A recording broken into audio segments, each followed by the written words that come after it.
भाई लोग ये जो मानवा मैं एक्सप्लेन करने वाला हूँ ये काफी ज्यादा बढ़िया है और आप लोगों को भी इसमें काफी ज्यादा मजा आएगा। और सच बताऊं तो ये मुझे भी काफी अच्छी लगी थी। जब मैंने इसे पढ़ा था तो सोचा कि इसे आप लोगों के साथ भी शेयर करूं, इसलिए मेरी बस एक ही रिक्वेस्ट है कि इस वीडियो को एंड तक जरूर देखना। और चलिए अपनी इस बढ़िया सी कहानी को हम शुरू करते हैं। इस कहानी की शुरुआत में हमें एक एरिना टाइप जगह का सीन दिखाया जाता है जहाँ पे दो जने बैटल कर रहे होते हैं। और यहाँ पे जो स्वॉर्डमैन होता है ये इस बंदे के सामने कमजोर दिखाई पड़ रहा होता है और ये कहता है कि जहाँ से मैं हूँ वहाँ पे मुझे चैलेंज करने वाला कोई भी नहीं था और मैंने इसमें पार्टिसिपेट इसलिए किया जिससे कि मैं प्रूव कर सकूं कि दुनिया के अंदर मैं ही सबसे ज्यादा बढ़िया हूँ और मैं जो तुम जितने स्किल्ड बंदे से यहाँ पे मिल पाया हूँ। तो वाकई में ये मेरा काफी अच्छा डिसीजन था। लेकिन चलो अब इस खेल को खत्म करने का समय हो गया है। और फिर ये तुरंत ही अपनी स्वॉर्ड से अपने अपोनेंट की गर्दन के ऊपर अटैक कर देता है और हम देखते हैं कि जैसे ये ब्लेड इस बंदे की गर्दन को उड़ाने वाली होती है, लेकिन ये बंदा बड़ी ही आसानी से एक ही अटैक में इसे काफी बुरी तरीके से इंजर्ड करते हुए कहता है कि तुम सच में काफी ज्यादा बेकार की बकवास करते हो। और हम देखते हैं कि उस बंदे ने इस स्वॉर्डमैन की गर्दन को काट दिया है और ये बंदा सोचता है कि आखिर इस बंदे की रिएक्शन स्पीड क्या थी, क्योंकि मेरे ब्लेड ने बस इसे टच कर ही लिया था। और ये बंदा कुछ आगे कह पाता उससे पहले ही इसकी जो बॉडी होती है यहाँ से डिसअपियर हो जाती है। और हम देखते हैं कि ऑडियंस वाकई में इसे काफी खतरनाक तरीके से चीयर अप कर रही होती है। और ये जो होस्ट होता है ये कहता है कि इसने तो पलक झपकने से भी पहले अटैक करके इसे खत्म कर दिया और एक बारी और वापस से 9 हिट्स का जो रिकॉर्ड है वो नहीं टूटा है। और हमारे प्लेनेट मैन वियर टूर्नामेंट का ये जो फाइनलिस्ट है ये एक जीनियस मिडिल स्कूल गेमर है और सभी लोग इसका नाम तो काफी अच्छी तरीके से जानते हैं ना कि ये ब्लैक स्कल है। और फिर हमें बताया जाता है कि 2050 में जैसे ही वर्चुअल रियलिटी सिस्टम इंटरवर्स का जन्म हुआ है तब से दुनिया में काफी बड़े बड़े बदलाव आए हैं और इंटरवर्स के अंदर दुनिया के कई प्रकार के कंटेंट से कॉन्सेप्ट है। और न सिर्फ इसमें पास्ट फ्यूचर फैंटेसी सेटिंग्स की दुनिया दी गई है बल्कि इसमें financial arts education business worlds भी दी गए हैं, जिस वजह से असली दुनिया की कई सारी चीजें इंटरवर्स के अंदर की जाने लगी। और इंटरवर्स के अंदर अनगिनत दुनियाएं हैं जिनमें से एक heroes of time MMORPG gaming world है जिसे हॉट भी कहा जाता है। और हॉट एक गेम है जहाँ पे हीरोज प्लेयर्स के रूप में एक ट्रबल्ड वर्ल्ड के अंदर एंटर करते हैं जहाँ पे लोग पर्सनली फैंटेसी वर्ल्ड को एक्सपीरियंस कर पाते हैं। और इसमें कई प्रकार के कंटेंट्स होते हैं जैसे कि boss raids, PvP arena, siege battles और multiple player online battle arena, MOBA mode जैसे कई सारे होते हैं। और इस वजह से इस दुनिया की सभी के बीच में हाइप बढ़ गई और देखते ही देखते इंटरवर्स सोसाइटी का सेंटर भी बन गया। और हॉट के अंदर जितने भी गेमर्स हैं उन सभी का सपना एक ग्रेटेस्ट प्रो गेमर बनने का है। जिसके बाद हमें एक स्कूल का सीन दिखाया जाता है जहाँ पे एक बंदा कहता है कि ली ह्यूंग जुन, मैंने कल प्लेनेट मेंस का स्ट्रीम देखा था तो अब सिर्फ तुम्हारा फाइनल सी रह गया है। तो दूसरा बंदा पूछता है कि चलो बताओ कि तुम्हारी तरह गेम खेलने के लिए मुझे क्या करना चाहिए। तो ये जो ली ह्यूंग जुंग होता है ये कहता है कि तुम्हें बस अपने अपोनेंट के सारे अटैक्स को डॉज करना है जबकि तुम्हारे सारे अटैक्स उसे हिट करने ही चाहिए। और ये जो बंदा है यही ली ह्यूंग जुंग है और यही हॉट के अंदर ब्लैक स्कल है और ये वर्तमान में famous streamer planet men's wear tournament के अंदर एक फाइनलिस्ट है। और ना सिर्फ ये वीडियो गेम्स के अंदर काफी ज्यादा अच्छा है बल्कि ये रियल लाइफ में भी काफी स्मार्ट है और स्पोर्ट्स में भी काफी बढ़िया है। और एक रईस की औलाद होने के साथ साथ ये ऊपर से लेके पैर तक एक नंबर का चिकना है। और ये तो एक तरीके की चीटिंग है ना जो मैं रियल लाइफ के साथ साथ वर्चुअल रियलिटी में भी एकदम परफेक्ट हूँ। और इनमें से एक बंदा कहता है कि एक इंडस्ट्रियल ग्रेड प्रोग्राम ये बताता है कि इसकी जो सिंक्रो रेट का एस्टिमेट है वो 200% है। तो ये हमारे मुकाबले एकदम डिफरेंट लेवल पे ही है। और 200% का सुन के दूसरा साथी काफी हैरान होते हुए कहता है कि इतना तो एक प्रो लेवल का होता है ना। और ये जो सिंक्रो रेट होती है ये इस चीज का मेजरमेंट होता है कि तुम वर्चुअल रियलिटी इंटरवर्स के अंदर अपने अवतार के साथ कितने ज्यादा सिंक हो रखे हो। और ऐसा कहा जाता है कि जिसकी 100% सिंक्रो रेट होती है वो रियलिटी की 100% सेंसेशन को रिप्रोड्यूस कर पाता है। और यहाँ तक कि अगर सिंक्रो रेट इससे भी ज्यादा हाई होती है तो सुपर नेचुरल फिनोमिना को एक्सपीरियंस किया जा सकता है। और ये बंदा कहता है कि तुम तो PvP एरिना के अंदर काफी ज्यादा तेज हो और तुम तो चीजों को ऐसे देख पाते हो जैसे कि वो स्लो मोशन में तुम्हारे सामने चल रही हो। तो ली हुंग जुंग जो होता है ये कहता है कि इतनी भी ज्यादा बड़ाई मत करो, मैं तो बस अपनी रियल लाइफ जितना ही अच्छा हूँ। तो ये बंदा कहता है कि ना जाने तुम किस मिट्टी के बने हो। और ये वाकई में हम जैसों के लिए अनफेयर है क्योंकि कुछ जने तो कुछ भी नहीं कर सकते हैं, क्यों मैंने सही कहा ना कचड़े। और हम देखते हैं कि ये बंदा जो होता है ये एक बंदे को सीट बना के उस पे ही बैठा होता है और ये बंदा इस बंदे के सिर को पकड़ के कहता है कि अपना बैलेंस ढंग से बना के रखो और तुम जानते हो ना कि अगर मैं गिर गया तो क्या होगा तुम्हारे साथ। तो जो दूसरा बंदा होता है ये कहता है कि क्या क्लास के अंदर इसके साथ ऐसा करना ठीक रहेगा। तो ये जो बैठा हुआ बंदा होता है ये कहता है कि तुम तो जानते ही हो ना कि मेरी मॉम जो है वो पीटीए हेड हैं और यहाँ तक कि टीचर को पता भी चल जाता है तब भी उसकी हिम्मत नहीं होगी कि वो मुझे कुछ कह दे। तो ली होंगजुंग इस बंदे को लात मारते हुए कहता है कि कमीने, हम तो बस तेरे साथ खेल रहे हैं, और ये इस बंदे को लात मार के पटक देता है जिस वजह से ऊपर जो बैठा था वो भी गिर जाता है और उसके लग जाती है और वो गुस्से से कहता है कि कमीने कहीं के, तेरी वजह से मेरी गर्दन बस टूटते टूटते बच गई और तुमने जानबूझकर गिर के मुझे मारने की कोशिश की है ना, और अब तो तुम गए काम से। जबकि ली होंगजुंग इस पे हंसते हुए कहते हैं कि तुम जैसे एक बेकार से लूजर की जिंदगी काफी बेकार होती है। जबकि ये जो चश्मे वाला बंदा होता है इसे काफी गुस्सा आ रहा होता है क्योंकि ये जो पूरी दुनिया है ये बस सर्वाइवल ऑफ द फिटेस्ट के नियम पे ही चलती है और ये स्ट्रॉन्ग लोगों के लिए खास हक होता है कि वो कमजोरों को नीचा दिखाते हैं, और कमजोर इसलिए कमजोर होते हैं क्योंकि वो इन्हें रोकने के लिए कुछ भी नहीं कर सकते हैं। और इस चीज से कोई भी फर्क नहीं पड़ता है कि दुनिया कितनी ज्यादा एडवांस हो जाती है या फिर करने के लिए चीजें कितनी ही ज्यादा क्यों ना आ जाएं, लेकिन किसी को नीचे दिखाने से ज्यादा मजेदार कुछ भी नहीं होता है और किसी को काफी बुरी तरीके से हराने का मजा अलग ही आता है। और ली होंगजुंग का जो फाइनल्स में अपोनेंट है वो एक डैमेज डीलर है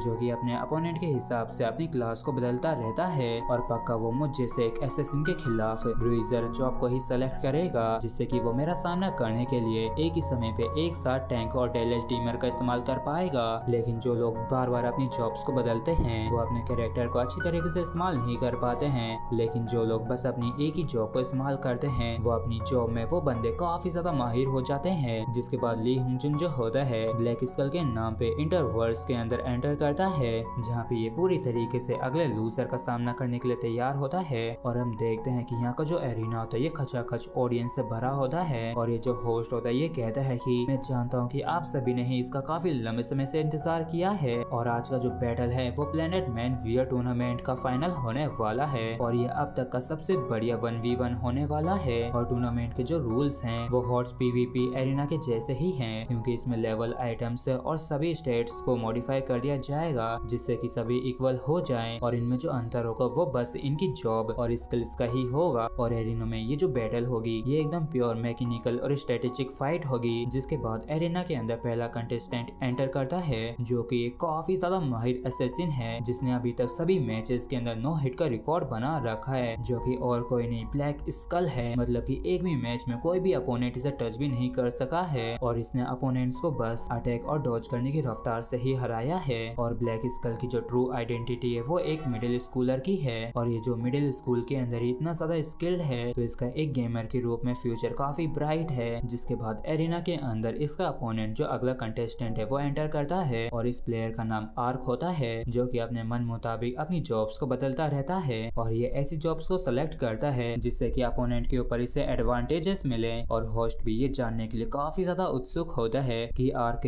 ब्लैक स्कल जैसे एक माहिर एसेसिन के खिलाफ किस जॉब को पिक करने वाला है। और हम देखते हैं कि आर्क ने मेज क्लास को चूज किया होता है और इस चीज को देख के होस्ट भी काफी ज्यादा हैरान होता है और कहता है कि मुझे बिल्कुल भी विश्वास नहीं हो रहा है कि इसने मेज को चूज किया है क्योंकि ये जॉब तो एक एसेसिन के खिलाफ काफी कमजोर होती है जबकि इसका सामना तो ब्लैक स्कल जैसे काफी ज्यादा माहिर एसेसिन से होने वाला है। और होस्ट आर्क के पास जाके धीमे से परेशान होते हुए पूछता है कि कंटेस्टेंट आर्क क्या ये तुम्हारी स्ट्रेटेजी में से एक है। तो आर्क मना करते हुए कहता है कि नहीं, सच में ये मेरी कोई स्ट्रेटेजी नहीं है बल्कि मुझे तो बस ऐसा लगा कि मैं बस एक मेज के रूप में भी उस लेवल के एक एसेसिन के खिलाफ जीत सकता हूँ। और आर्क ने जो ब्लैक स्कल को उकसाने वाला जवाब दिया होता है तो इस पे होस्ट कहता है कि क्या इसका प्लान ब्लैक स्कल को मैच से पहले ही गुस्सा दिलाने का है जिससे कि ये बस नियम तोड़ के ही बाहर हो जाए। जिसके बाद होस्ट फाइट को चालू करने का टाइमर शुरू कर देता है और आर्क अपना टॉप उतारते हुए कहता है कि मैंने सुना है कि तुम एक जीनियस मिडिल स्कूलर गेमर के रूप में काफी ज्यादा फेमस हो रखे हो और असल में मैं भी तुम्हारे जैसा ही एक मिडिल स्कूलर हूँ, लेकिन बस ब्लैक स्कल का मास्क लगा लेने से तुम कोई देवता नहीं बन जाओगे। और आगे इन बातों को सुन के ब्लैक स्कल को काफी गुस्सा आ रहा होता है क्योंकि इसकी पिछली बैटल एक रोल प्लेयर से हुई थी जो कि अपने आप को काफी महान मानता था और अब तो इसे एक ऐसे बंदे से भी लड़ना है जो कि सभी के अटेंशन का भूखा है। और जैसे ही होस्ट बैटल को शुरू करता है तो आर्क तुरंत ही काफी सारी मैजिक बॉल से ब्लैक स्कल के ऊपर अटैक कर देता है और आर्क ने अपनी बैटल की शुरुआत इस पे अटैक करते हुए इससे दूर भागते हुए की होती है जबकि ब्लैक स्कल इसके सारे अटैक्स को डॉज करते हुए इसका पीछा कर रहा होता है। और मेज और एसेसिन की जो फाइट की शुरुआत हुई होती है ये वाकई में एक अलग ही स्टैंडर्ड के साथ शुरू हुई होती है जबकि सब ब्लैक स्कल को काफी गुस्सा आ रहा होता है और मन में कहता है कि क्या इस निकम्मे को ये लगता है कि इतनी दूर से स्पेल से अटैक करने से ही ये मुझसे जीत जाएगा। आखिर इसकी हिम्मत कैसे हुई मुझे हल्के में लेने की। लगता है कि इसे इसकी औकात दिखानी पड़ेगी। और अभी ब्लैक स्कल जो होता है ये वाकई में काफी गुस्से में दिख रहा होता है और ये काफी तेजी से आर्क की स्किल्स को डॉज करते हुए आगे की तरफ बढ़ रहा होता है, जबकि इस तरफ आर्क भी थोड़ा सा परेशान होता है और ये कहता है कि ये तो असल में पीछे हटने वालों में से नहीं है और सोचा नहीं था कि ये इतनी कम दूरी में भी मेरे अटैक्स को डॉज कर पाएगा। और तभी हम देखते हैं कि स्कल जो होता है ये स्कल से कहता है कि क्यों ना मैं तुम्हारे मेरे बीच की जो दूरी उसे कम कर दूं। और इस चीज को सुनते स्कल खुश हो जाता है और ये मन में कहता है कि ये तो वाकई में काफी बड़ा बेवकूफ है जो ये एक असैसिन को अपने करीब आने दे रहा है, तो सच में ये बस अटेंशन का भूखा है। और स्कल तुरंत ही बैक अम्बुश स्किल का इस्तेमाल करता है जिससे कि ये एक रेंज के अंदर अपोनेंट के पीछे तुरंत ही आ सकता है और इसी का इस्तेमाल करके पलक झपकते स्कल आर्क के पीछे आ जाता है और ये खुश होते हुए सोचता है कि अब मैं इस निकम्मे को एक अच्छा वाला सबक सिखाने वाला हूँ जो इसे अपनी औकात मालूम नहीं है। लेकिन तभी आर्क जो होता है इसकी तरफ देखते हुए मुंह ताप के हंसने लगता है और कहता है कि मैंने बिल्कुल भी नहीं सोचा था कि तुम इतने आसान से ट्रैप के अंदर फंस जाओगे। और हम तभी देखते हैं कि ब्लैक स्कल के पैरों के नीचे जो एक फॉर्मेशन होता है वो तुरंत ही एक्टिवेट हो जाता है जिस वजह से इसके अंदर से काफी ज्यादा फायर बाहर निकलती है। और आर्क इससे कहता है कि तुम्हें गेम्स खेलने के दौरान इतना ज्यादा इमोशनल नहीं होना चाहिए। और होस्ट कहता है कि तो मतलब कि जानबूझकर आर्क ने ब्लैक स्कल को अपने करीब आने दिया था जिससे कि वो इसे अपने जाल में फंसा सके और सोचा नहीं था कि ब्लैक स्कल इतनी आसानी से आर्क के ट्रैप में फंस जाएगा। और हम देखते हैं कि स्कल जो होता है ये अपने घुटनों पे आ गया होता है और आर्क कहता है कि क्या तुम्हें सच में ये लगता है कि एक प्लेयर जो कि सभी डैमेज डीलर्स को इस्तेमाल कर सकता है उसे यहाँ तक कि एक असैसिन की स्किल का भी बारे में मालूम नहीं होगा। और देखो तुम्हारा जो 9 हिट का रिकॉर्ड था वो टूट गया है, लेकिन मुझे लगता है कि तुम्हें अपने 9 हिट्स के बारे में चिंता नहीं करनी चाहिए क्योंकि तुम अच्छे से जानते हो ना कि ये कितना ज्यादा शर्मनाक होगा कि अगर एक असैसिन एक मेज के खिलाफ हार जाता है तो। जबकि इस तरफ ब्लैक स्कल को वाकई में काफी ज्यादा गुस्सा आ रहा होता है और ये चिल्लाते हुए कहता है कि तो कैसे लगे हुए हिट पे इतना ज्यादा खुश मत हो और क्या तुम्हें सच में ऐसा लगता है कि तुम पहले ही जीत गए हो। और ब्लैक स्कल तुरंत यहाँ से गायब हो जाता है और ये एक असैसिन का अल्टीमेट मूव है जिसे शैडो स्ट्राइक कहा जाता है। और इस स्किल को अल्टीमेट स्किल शैडो स्ट्राइक इसलिए कहा जाता है क्योंकि इसके अंदर यूजर गायब हो जाता है और जब वो अटैक करता है तो भले ही उसकी स्टिल्थ कैंसिल हो जाती हो लेकिन इसका जो टारगेट होता है वो अपनी जगह पे जम सही जाता है। और इसी शैडो स्ट्राइक का इस्तेमाल करते हुए स्कल सोचता है कि अब मैं इसे मारने वाला हूँ और स्कल को एक असैसिन की स्टिल्थ स्किल का इस्तेमाल करते हुए देख के कहता है कि क्या तुम्हें नहीं लगता है कि ये एक तरीके से चीटिंग है क्योंकि इस वजह से तुम तो एकदम इनविंसिबल और साइलेंट हो गए हो और इसी वजह से मैंने इस स्किल को तुम्हारे लिए तैयार किया है। और हम देखते हैं कि आर्क जो होता है ये किसी तरह की एनर्जी बॉल को क्रिएट करता है और ये जो एनर्जी ब्लास्ट है ये भी एक अल्टीमेट स्किल है और ये कंडेंस्ड माना बॉम्ब है। और भले ही इसका जो प्रोजेक्टाइल है वो काफी स्लो है लेकिन इसका डैमेज काफी ज्यादा पहुंचता है। और आर्क को इस मूव को इस्तेमाल करता देख होस्ट भी काफी चौंक जाता है और ये कहता है कि कंटेस्टेंट आर्क ने एक और अनएक्सपेक्टेड मूव चला है। और क्या सच में इसका प्लान एक स्लो प्रोजेक्टाइल अटैक का इस्तेमाल करने का है, वो भी ब्लैक स्कल जैसे एक माहिर असैसिन के खिलाफ। और इन दोनों ही कंटेस्टेंट्स ने अपनी अपनी सबसे बेस्ट अल्टीमेट स्किल्स को चला है जो कि एक दूसरे को काफी ज्यादा डैमेज पहुंचा सकती है। लेकिन अभी के लिए जो मैटर करता है वो बस यही है कि किसका अटैक पहले हिट करेगा। और वैसे तो आर्क एक मेज है तो ये यहाँ पे काफी बड़े डिसएडवांटेज में है, तो क्या ये एक असैसिन के अटैक के लिए रिएक्ट कर सकेगा, वो भी तब जब वो स्टील्थ का इस्तेमाल कर रहा हो। जबकि सर ब्लैक स्कल वाकई में काफी ज्यादा गुस्से में होता है और ये मन में कहता है कि आखिर इस जैसे एक कमीने की हिम्मत कैसे मुझ जैसे एक एलाइट को ह्यूमिलेट करने की। मैं सच में अब इसे जान से मारने वाला हूँ और तो और अब मैं अपने सिंक्रो रेट को मैक्सिमाइज करने वाला हूँ जिससे टाइम को लेके मेरा जो परसेप्शन है वो स्लो हो जाएगा। और ब्लैक स्कल वाकई में काफी खतरनाक तरीके से अपने सिंक्रो रेट को बढ़ाया जा रहा होता है। और ये जो इंटरवर्स का सिंक्रो रेट है ये एक तरीके का मिस्टीरियस सिस्टम है जिसे इंटरवर्स के साथ ही बनाया गया था, लेकिन ये अभी पूरी तरीके से अनकवर नहीं हुआ है। हालांकि ऐसा कहा जाता है कि जिन भी प्लेयर्स का सिंक्रो रेट काफी हाई होता है, मतलब कि जिस मोमेंट पे उनका सिंक्रो रेट पीक पे पहुंच जाता है। और हम देखते हैं कि आर्क जो होता है ये अपने एनर्जी बॉम्ब को लेके खड़ा होता है, जबकि ब्लैक स्कल ने वाकई में काफी खतरनाक तरीके से काफी तेजी में इसके ऊपर अटैक कर दिया होता है। और ब्लैक स्कल का जो सिंक्रो रेट होता है वो 210% पे पहुंच गया होता है, जो कि वाकई में काफी हाई है। और इसने जो अपनी इतनी तेज रफ्तार में आर्क के ऊपर अपने ब्लेड से अटैक किया था तो आर्क ने बड़ी ही आसानी से इसे डॉज कर लिया होता है। और इस वजह से ब्लैक स्कल भी काफी हैरान होता है और आर्क कहता है कि इंटरवर्स वाकई में काफी कूल है ना, क्योंकि कई बार ऐसा महसूस होता है जैसे कि समय रुक सा गया हो और जब भी ऐसा होता है तो ऐसा महसूस होता है कि जैसे कि मैं कुछ भी कर सकता हूँ। और आर्क का जो सिंक्रो रेट होता है वो इतना ज्यादा हाई होता है कि क्वेश्चन मार्क्स आ रहे होते हैं, मतलब कि इसका जो सिंक्रो रेट है वो काफी ज्यादा हाई है। और ये वाकई में काफी खतरनाक तरीके से कहता है कि वाकई में एक लूजर की जिंदगी काफी दयनीय बेकार होती है। और इस चीज को सुनते ही ब्लैक स्कल के काफी तगड़े वाले होश उड़ गए होते हैं और ये कुछ भी समझ पाता उससे पहले ही आर्क जो होता है ये अपने माना बॉम्ब से काफी खतरनाक वाला इसके ऊपर अटैक कर देता है। और आर्क का ये जो अटैक होता है इतना ज्यादा खतरनाक होता है कि ब्लैक स्कल का जो अवतार होता है वो तुरंत ही डिस्ट्रॉय होकर गायब हो जाता है, जिस वजह से ली हुंग जिन जो होता है ये रियल वर्ल्ड में गेम से बाहर आ गया होता है। और इसे वाकई में अपनी हार पे काफी ज्यादा गुस्सा आ रहा होता है और इसे बिल्कुल भी समझ में नहीं आता है कि आखिर वो कौन कमीना था जिसने इसे हराया है। और हमें एक और बार वापिस से बताया जाता है कि ये दुनिया पूरी तरीके से सर्वाइवल ऑफ द फिटेस्ट के प्रिंसिपल पे ही चलती है और स्ट्रॉन्ग लोगों के लिए ये एक स्पेशल राइट होता है कि वो कमजोरों को नीचे दिखाएं, उन्हें हल्के में लें। और कमजोरों को इसलिए कमजोर कहा जाता है क्योंकि वो हरदम इन चीजों को सहते रहते हैं और रोक नहीं पाते हैं। लेकिन ऐसा बस रियल वर्ल्ड में ही होता है। लेकिन ये जरूरी नहीं है कि जो रियल लाइफ के अंदर लूजर हो वो वर्चुअल रियलिटी के अंदर भी एक लूजर ही हो। और फिर हम पार्क नोआ नाम के उसी बंदे को देखते हैं जिसके अंदर स्कूल के अंदर टॉर्चर किया गया था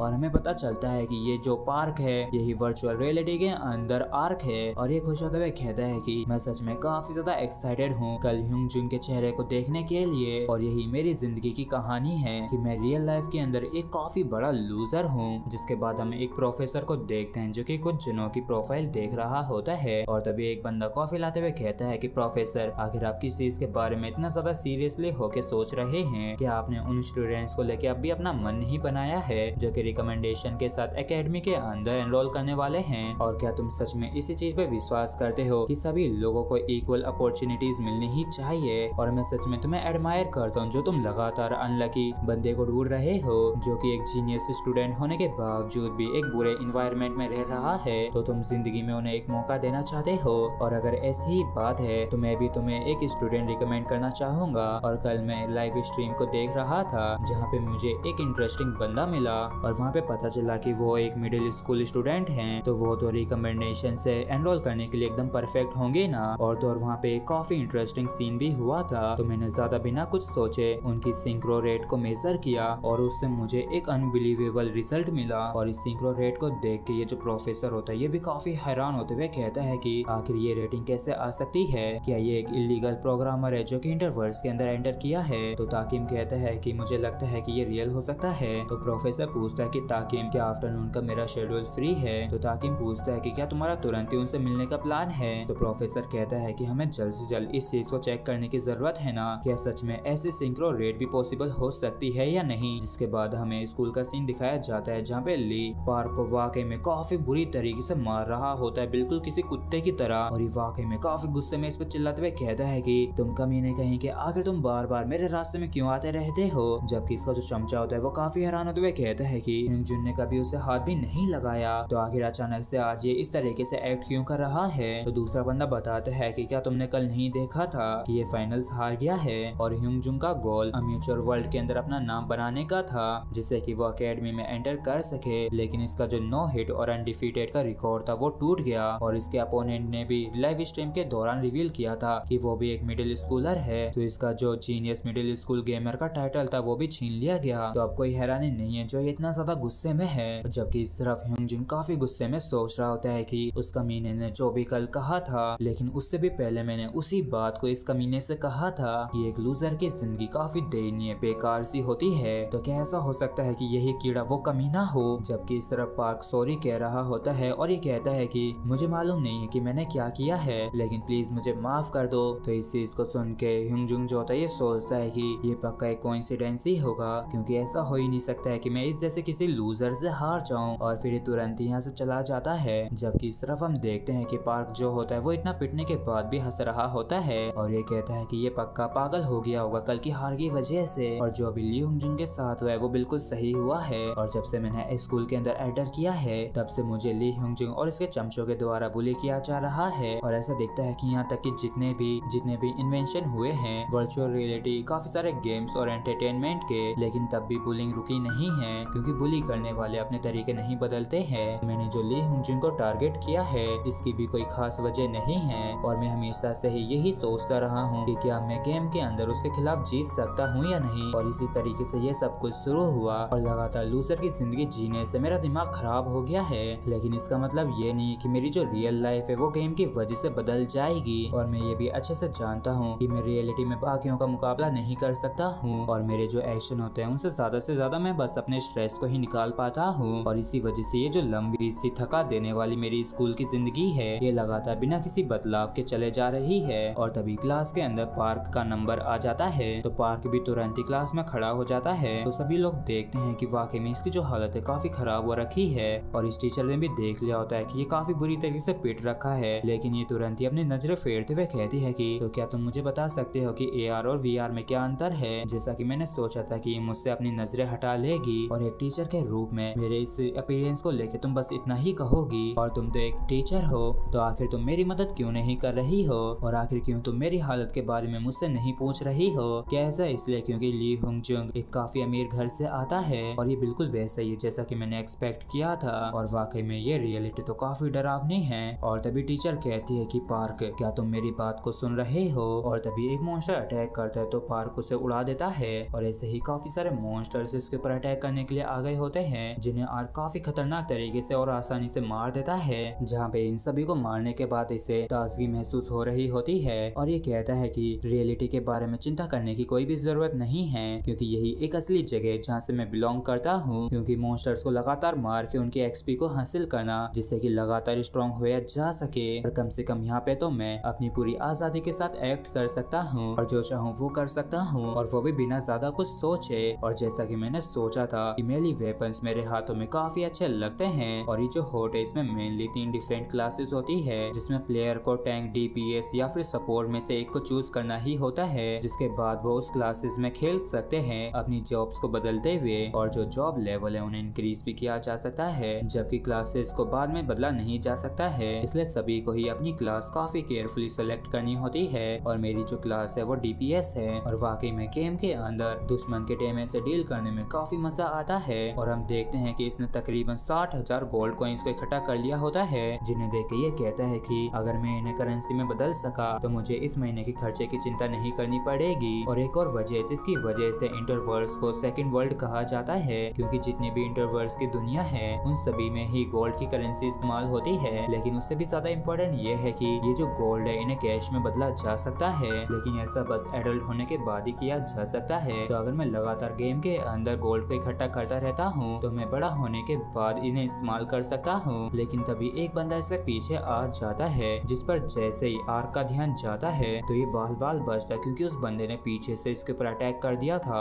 जिसे देख के ये कहता है कि आखिर तुम्हारी दिक्कत क्या है। और तभी इस गैंग का लीडर आते हुए कहता है कि मैंने बिल्कुल भी एक्सपेक्ट नहीं किया था कि ये इसे डॉज कर लेगा और तुम्हें तो इसे एक बारे में ही खत्म कर देना चाहिए था ना। और क्या तुम अपनी जॉब को प्रॉपरली नहीं कर सकते हो। तो आर्क पूछता है कि आखिर तुम लोग कौन हो और अचानक से मेरे ऊपर अटैक क्यों करने लगे हो। तो ये जो लीडर होता है ये कहता है कि इसमें पूछने वाली क्या बात है, ये तो जाहिर सी बात है कि हमें तुम्हारे गोल्ड चाहिए तो क्यों ना तुम आगे क्यारी बच्चे की तरह उन्हें हमें दे दो। और ये अपने बंदे से कहता है कि तुम पिछली बारी चूक गए तो इस बारी ध्यान रखना कि तुम उसे अच्छे से हिट करो और अगर इस बारी तुमने गलती की तो मैं तुम्हारी जान ले लूंगा। तो इन्हें देख के पार्क जो होता है ये हैरान होते हुए सोचता है कि क्या ये ज़ॉम्बीज हैं। और ज़ॉम्बीज उन गेमर्स को कहा जाता है जिन्हें प्राइवेट कंपनीज हायर करती हैं और मैंने सुना है कि इन्हें डेली कंपनीज को गोल्ड्स और आइटम्स देने होते हैं जिससे कि इन्हें पेमेंट मिल सके। और मैंने ये भी सुना है कि जो ज्यादातर ज़ॉम्बीज होते हैं ये कर्ज में डूबे हुए लोग होते हैं या फिर क्रिमिनल्स होते हैं जबकि जिनकी लाल आंखें होती हैं वो मर्डरर्स होते हैं जो कि प्लेयर को मारते हैं। और ये जो मर्डरर होता है ये कहता है कि बिना किसी परेशानी खड़ी के मर जाओ। तो आर्क कहता है कि तुमने एक गलत अपोनेंट को चूज कर लिया है, क्या तुम्हें सच में ऐसा लगता है कि मैं तुम जैसे लो लाइफ के खिलाफ हार जाऊंगा। तो लीडर कहता है कि ऐसा दिखता है कि तुम अपनी स्किल्स में काफी कॉन्फिडेंट हो लेकिन क्या तुम श्योर हो कि तुम हमारे खिलाफ जीत सकोगे क्योंकि इसे छोड़ के सभी ही नॉर्मल प्लेयर्स हैं। तो अगर तुमने नॉर्मल प्लेयर को मारा तो तुम भी एक मर्डरर बन जाओगे, जिससे तुम्हारे ऊपर भी काफी खतरनाक वाली पेनल्टीज लगेंगी। और एक बारी जो तुम मर गए तो तुम जानते हो ना कि क्या होगा, तो क्यों ना बस तुम बिना लड़े ही मर जाओ। और इस बात को सुन के आर्क भी काफी ज्यादा हैरान होता है और ये मन में कहता है कि अब जाके समझ में आया कि इनके ग्रुप में सिर्फ एक ही मर्डरर क्यों है, क्योंकि अगर हमारी फाइट होती है तो हम दोनों को ही काफी खतरनाक कॉन्सिक्वेंसेस और कैजुअलिटीज का सामना करना पड़ेगा। और इन सारी चीजों के बारे में सोचते ही आर्क तुरंत ही यहाँ से भागने लगता है। तो ये लीडर चिल्लाते हुए कहता है कि आखिर तुम कहाँ जा रहे हो, यहाँ तक कि अगर तुम उस रास्ते से भागने की भी कोशिश करते हो। और तभी हम देखते हैं कि एक बंदे ने आर्क के ऊपर अटैक कर दिया होता है, जिसे आर्क ने अपने डैगर से ब्लॉक कर लिया होता है और ये तुरंत ही उसे पीछे फेंक देता है। लेकिन तभी ये जो लीडर होता है ये आर्क के कंधे में अपनी स्वॉर्ड को आर पार कर देता है और कहता है कि फालतू में विरोध करना बंद कर दो, क्योंकि हम ओवर टाइम काम नहीं करना चाहते हैं। और ये लोग वाकई में आर्क को काफी बुरी तरीके से इंजर्ड कर देते हैं और ये हैरान होते हुए सोचता है कि आखिर हमेशा ही ऐसी चीजें मेरे साथ ही क्यों होती हैं। जबकि सब लीडर अपने चमचों को जल्दी से मारने का ऑर्डर देता है और इन सभी को देख के आर्क सोचता है कि आखिर सभी लोग ही हमेशा मेरे पीछे ही क्यों पड़े रहते हैं। और इन लोगों को एहसास भी नहीं होता है कि ये दूसरों को कितना ज्यादा परेशान कर रहे हैं। यहाँ तक कि अगर एक बार उनसे नजर भी मिल जाए या फिर कोई छोटी सी छोटी वजह ही क्यों ना हो, तब भी वो बुली का कारण बन जाता है। और अगर मैंने इन लोगों को मार दिया तो मैं भी एक मर्डरर बन जाऊंगा, तो मैं नॉर्मल से ज्यादा गोल्ड को खो दूंगा और शायद यही बेहतर होगा कि मैं बिना रेजिस्ट किए मर जाऊं, क्योंकि इस तरीके से सिर्फ डेथ पेनल्टी के रूप में 10% ही कटेगा। और तभी हम देखते हैं कि इन सभी ने अपने अपने वेपन से आर्क के ऊपर अटैक कर दिया होता है। लेकिन तभी आर्क जो होता है ये बड़ी ही आसानी से इन सभी के अटैक्स को ब्लॉक कर लेता है और अपने डैगर से एक बंदे को इंजर्ड भी कर देता है। और ये वाकई में काफी गुस्से में आगे बढ़ते हुए सोचता है कि लेकिन मैं कम से कम वर्चुअल वर्ल्ड के अंदर बिना लड़े नहीं मरना चाहता हूँ, और मेरे जो दुश्मन है वो बस एक कमजोर ज़ॉम्बीज़ का ग्रुप है, इसलिए बस मुझे इन सभी को मारने की जरूरत है जिससे कि मैं सरवाइव कर सकूं। और समय के साथ ही जो मर्डरर स्टेटस है वो भी गायब हो जाएगा और यहाँ पे आने के लिए मैं तुम सभी को ही पछताने के लिए मजबूर कर दूंगा, क्योंकि मैं यहाँ पे कमजोर नहीं हूँ। और आर्क जो होता है इन सभी को मारते हुए काफी खतरनाक तरीके से लीडर की तरफ बढ़ रहा होता है और ये उसके ऊपर भी मारने के लिए अटैक कर देता है। लेकिन लीडर तुरंत ही अपनी स्वॉर्ड से काफी खतरनाक अटैक करके आर्क को पीछे हटने के लिए मजबूर कर देता है। और लीडर कहता है कि आखिर तुम इतने ज्यादा सरप्राइज क्यों हो गए, क्या तुम्हें सच में ये लगा कि मैं उन निकम्मे ज़ॉम्बीज़ के जैसा हूँगा? और कुछ भी क्यों ना हो, ऐसा दिखता है कि तुम भी एक मर्डरर बन चुके हो। और ये वाकई में कितनी ज्यादा अनफॉर्चुनेट बात है। जिसके बाद हम एक पक्षी को देखते हैं जो कि किसी बंदे की पालतू होती है और ये अपनी आंखों से हवा में एक प्रोजेक्शन को ओपन करके इस बंदे को आर्क की लोकेशन बता देती है। जिसके बाद हम इस तरफ का सीन देखते हैं जहाँ पे आर्क और ये लीडर ये दोनों ही एक दूसरे के आमने सामने खड़े होते हैं और आर्क सोचता है कि ये बंदा तो वास्तव में काफी स्ट्रॉन्ग है, जबकि ये लीडर कहता है कि तुम वाकई में काफी अच्छे हो और यहाँ तक कि वैसे तुम्हारे पास तो कोई भी आर्मर नहीं है बल्कि सिर्फ तुम्हारे पास डैगर ही है, लेकिन तब भी तुम पूरे ग्रुप के अटैक्स को पूरी तरीके से डॉज कर पाए और उनके प्रेशर पॉइंट पे क्रिटिकल स्ट्राइक हिट करके एक एक करके खत्म कर दिया, जिसके चलते तुम्हारी वजह से काफी सारा आज काम करना पड़ेगा और लगता है कि तुम्हारी जो इन्वेंटरी है वो पूरी तरीके से भर रखी है। जबकि इस तरफ आर्क हैरान होते हुए मन में कहता है कि मैं क्लियरली इसके अटैक को देख सकता हूँ और इस बंदे ने जो खतरनाक सा अटैक किया होता है इससे आर्क की गर्दन पे एक कट लग जाता है और ये हैरान परेशान होते हुए मन में कहता है कि आखिर ये क्या था, मुझे पूरा विश्वास था कि मैं उसे ब्लॉक कर लूंगा। जबकि इस तरफ ये लीडर कहता है कि आखिर क्या हुआ और तुम्हारा पहले वाला कॉन्फिडेंस कहाँ गया। जबकि आर्क सोचता है कि ये तो मेरे रिएक्ट करने से भी कहीं ज्यादा तेज मूव कर रहा है और भले ही मैं इन्हें देख सकता हूँ लेकिन मेरी बॉडी इतना साथ नहीं दे सकती है और जो स्ट्रेंथ होती है वो पूरी तरीके से तुम्हारे कैरेक्टर कंट्रोल मैकेनिक्स से डिसाइड नहीं होती है और ये एरिना के जैसा नहीं होता है जहाँ पे बराबरी की बैटल होती हो, क्योंकि प्लेयर किलिंग फील्ड में लेवल करेक्शन नहीं होती है तो लेवल स्किल्स और आइटम जो होते हैं ये अलग हो सकते हैं। तो ऐसा भी संभव हो सकता है कि सिर्फ अपने हायर स्टेट के दम पे किसी के ऊपर दबदबाए बनाया जा सके। और हम देखते हैं कि इस लीडर ने अपनी स्वॉर्ड से आर्क के डैगर को तोड़ दिया होता है और ये तुरंत ही काफी खतरनाक तरीके से अटैक करते हुए कहता है कि तुम्हारी स्किल्स वाकई में काफी अच्छी हैं, लेकिन अब जब तुम्हारा लो लेवल है तो अब भी तुम बस एक स्टूडेंट ही हो, तो बच्चे समय आ गया है कि तुम घर जाके अपना होमवर्क करो। और इसने आर्क को मारने के लिए अटैक कर दिया होता है, लेकिन तभी यहाँ पे काफी खतरनाक वाला क्लैश होता है और हम उसी पहले वाले बंदे को देखते हैं जो कि इन दोनों की बैटल के बीच में आ गया होता है और उसने बड़े ही आराम से